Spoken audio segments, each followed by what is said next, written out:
എൻ്റെ പ്രിയ ദൈവമക്കളെ, ദൈവത്തിൻ്റെ അതിപരിശുദ്ധമായ നാമം വാഴ്ത്തപ്പെടുമാറാകട്ടെ. എൻ്റെ പ്രിയരെല്ലാം സന്തോഷമായിരിക്കുമെന്ന് വിശ്വസിക്കുന്നു. നമ്മൾക്ക് എല്ലാവർക്കും അറിയാമല്ലോ, നമ്മളെ ഈ വചനഭാഗങ്ങളൊക്കെ ഏകദേശം അറിയാമെന്ന് ഞാൻ വിശ്വസിക്കുന്നു. നമ്മൾക്ക് പലരും നമ്മെ നിന്ദിക്കുന്ന അവസ്ഥകളൊക്കെ നമ്മുടെ ജീവിതത്തിൽ കടന്നു വന്നിട്ടുണ്ട്. പലപ്പോഴും നമ്മുടെ പരിഹസിക്കുന്ന അവസ്ഥകളൊക്കെ, പ്രാർത്ഥനക്കാരിയൊന്നും മുദ്ര കുത്തുന്ന അവസ്ഥകളൊക്കെ കടന്നു വന്നിട്ടുണ്ട്. നിങ്ങൾക്ക് എല്ലാവർക്കും അറിയാമല്ലോ, പലരും ജീവിതത്തിൽ അനുഭവിച്ചുകൊണ്ടിരിക്കുന്ന കാര്യങ്ങളാണ് അത്. നമുക്ക് അപ്പോൾ എല്ലാവർക്കും അറിയാവുന്ന ഒരു വാക്യം നമുക്ക് വായിക്കാം. യോബിൻ്റെ യോബിൻ്റെ പുസ്തകം അതിൻ്റെ 16-ാം അധ്യായം അതിൻ്റെ 20-ാം വാക്യം. എൻ്റെ സ്നേഹിതന്മാർ എന്നെ പരിഹസിക്കുന്നു, എൻ്റെ കണ്ണോ ദൈവത്തിങ്കിലേക്ക് കണ്ണുനീർ പൊഴിക്കുന്നു. ആമേൻ. ഇത് നമ്മുടെ ഓരോരുത്തരുടെ ജീവിതത്തിൽ നമുക്ക് അത് അനുഭവിക്കാൻ കഴിഞ്ഞൊരു കാര്യങ്ങളാണ്.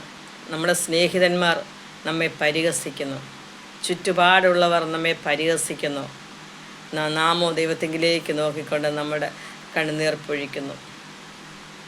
യോബിനെ പറ്റി പറഞ്ഞാൽ എല്ലാവർക്കും അറിയാവുന്ന സുപരിചിതമായ ഒരു മഹൽ വ്യക്തിയാണ്.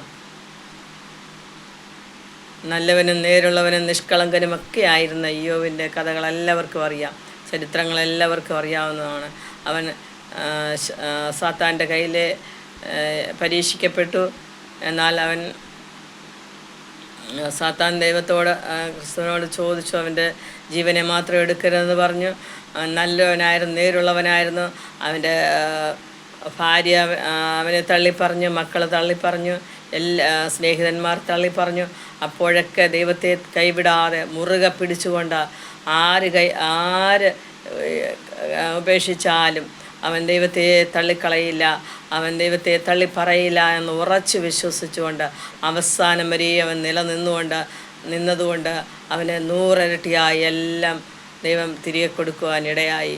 എന്നാൽ കൂടെ നിന്ന ഭാര്യ അവനെ തള്ളിപ്പറഞ്ഞു, കൂടെ നിന്ന സ്നേഹിതന്മാർ തള്ളിപ്പറഞ്ഞു, മക്കൾ തള്ളിപ്പറഞ്ഞു. അവിടെയെല്ലാം ദൈവം അവനെ കൈവിട്ടില്ല. ഓരോ അവസ്ഥയിലും അവൻ ശരീരത്തിലെ കുഷ്ഠങ്ങൾ പിടിച്ചുകൊണ്ട് വെച്ചാൽ ഇരിക്കുവാൻ വയ്യാത്ത ഒരവസ്ഥ പോലും അവൻ്റെ ജീവിതത്തിൽ കടന്നു വന്നു. നിൽക്കുവാൻ വയ്യാത്ത അവസ്ഥ എല്ലാവർക്കും ചരിത്രങ്ങൾ അറിയാവുന്നതാണ്.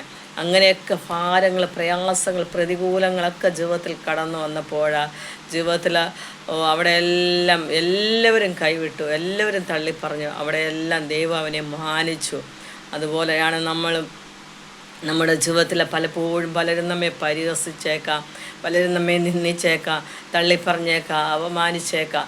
എന്നാൽ അവിടെയൊക്കെ നമ്മുടെ ദൈവം നമ്മെ അവിടുന്ന് സ്നേഹിച്ച ആ സ്നേഹമോർത്താൽ, നമ്മെ ദേശത്ത് നമ്മെ മാനിച്ച വിധങ്ങൾ ഓർത്താൽ, നമ്മെ തള്ളിക്കളയാതെ ഉപേക്ഷിക്കാതെ അവൻ നമ്മെ മാറോട് ചേർത്ത അവൻ്റെ സ്നേഹം ഓർക്കുമ്പോൾ നമുക്ക് ഒരു നാളും അടങ്ങിയിരിക്കാൻ സാധിക്കുകയില്ല. ദൈവമക്കളെ, നമുക്ക് അവനോട് ചേർന്ന് നിന്നുകൊണ്ട് അവനെ നോക്കിക്കൊണ്ട് നമുക്ക് കരയുന്നുവെങ്കിൽ, നമ്മൾ ആത്മാർത്ഥമായി ആണെങ്കിൽ അത് ദൈവം മറുപടി തന്ന് മാനിക്കും. അവനെ വിളിക്കുന്ന ആരിൽ ദേശത്ത് ലജ്ജിച്ചു പോയിട്ടില്ല. അവന് സത്യമായി വിളിക്കുന്നവർക്കും എന്നുവെച്ചാൽ നമ്മുടെ വിളി സത്യമായിരിക്കണം. സത്യമായി വിളിച്ച നമ്മളിൽ നിഷ്കളങ്കത ഉണ്ടായെങ്കിൽ അതിന് മറുപടി തന്ന് മാനിക്കുന്ന യഹോവയാണ്. സത്യമായി വിളിച്ചപേക്ഷിക്കുന്ന ഏവർക്കും സമീപസ്ഥനായി കൂടെ ഇരിക്കുന്ന ദൈവമാണ് എന്ന് തിരുവചനത്തിൽ നാം കാണപ്പെടുന്നത്.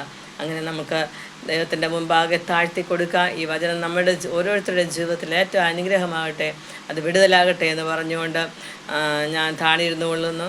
God bless you. ദൈവം നമ്മെ ധാരാളം